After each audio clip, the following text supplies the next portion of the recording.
안녕하십니까. 자유한국당 원내대변인 김연아 의원입니다. 오늘 원내대표 간 회동이 있었지만 별 성과 없이 마무리된 것 같습니다. 관련해서 논평드리도록 하겠습니다. 답을 정해놓고 하는 협상은 강요일 뿐이다.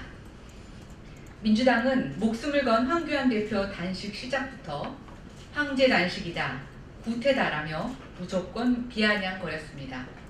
이후 정치적 도의가 아니라는 여론의 문매를 맞자 이해찬 대표가 마지못해 단식 농성장을 찾았으나 그 역시 진정성은 없고 면피용이었습니다. 단식을 풀 해법은 가져오지 않은 채 협상만 하자고 했다니 위로 방문입니까? 압박 방문입니까? 정치적 도의 논란이 가시기도 전에 민주당은 다시 단식을 비판하며 닥치고 협상에 나서라는 억지를 부리고 있습니다. 한술 더 떠 청와대 정무비서관은 뒤늦게 비라도 피하기 위해 설치한 천막을 자진 철거하라고 그것도 문자로 협박하고 나섰습니다. 당장의 곤란함만 모면하자는 쇼였던 것입니까? 답정너, 답을 정해놓고 하자는 협상은 강요일 뿐입니다. 닥치고 협상만 하자는 것은 겁박일 뿐입니다. 절차적 정당성이 무효인데 내용만 가지고 협상을 하자는 것이 말이 되는 것입니까? 민주당은 무엇이 문제인지 진정 모르는 것입니까? 아니면 알고도 모르는 채 하는 것입니까? 불법 사보임과 폭력으로 우회민주주의를 훼손한 민주당과 야합정당은 즉시 사과하고 패스트트랙 지정 원천 무효를 선언하십시오.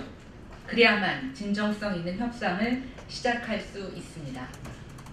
그래야만 집권당의 폭력 국회를 다시 국민의 국회로 되돌릴 수 있을 것입니다.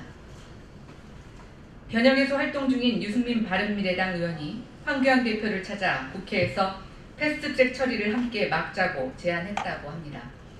바람직한 일입니다. 말로만 할 것이 아니라 행동으로 옮겨주시기 바랍니다.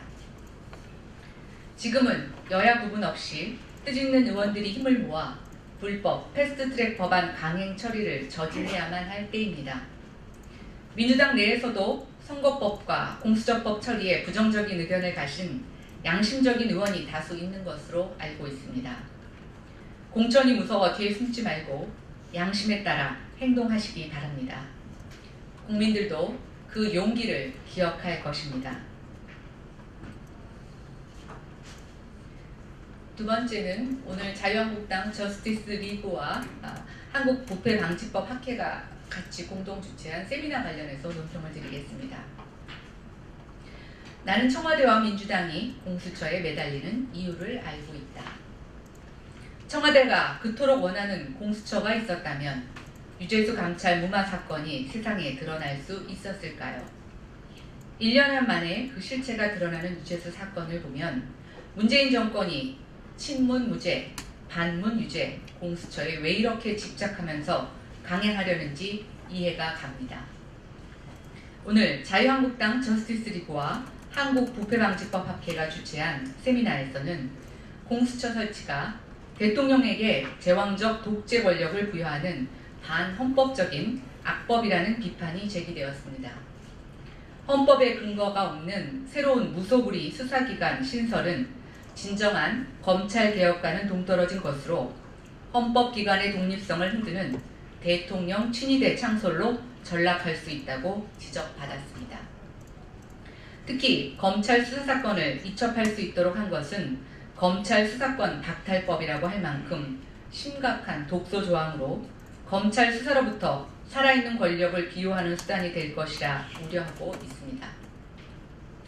공수처가 있었다면 조국 전 장관 일가 비리, 유재수 감찰 중돈 의혹 등 유재수 감찰 중단 의혹 등 살아있는 권력에 대한 수사가 과연 제대로 이루어질 수 있을까 국민은 의심하고 있습니다. 정작 특별감찰관은 임명조차 하지 않은 문재인 정권이 공수처 설치에 치명적인 독을 숨긴 채 마치 개혁인 것처럼 포장해 국민을 현혹하고 있습니다.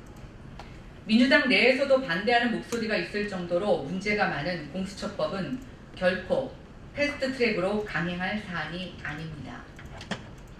이제 국민은 청와대와 민주당이 공수처에 목을 매는 이유를 알아가고 있습니다.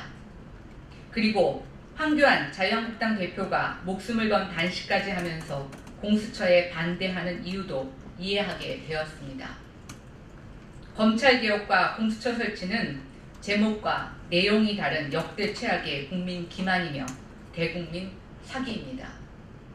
자유한국당은 공수처 설치 계약의 끝까지 국민과 함께 저항하고 투쟁할 것입니다.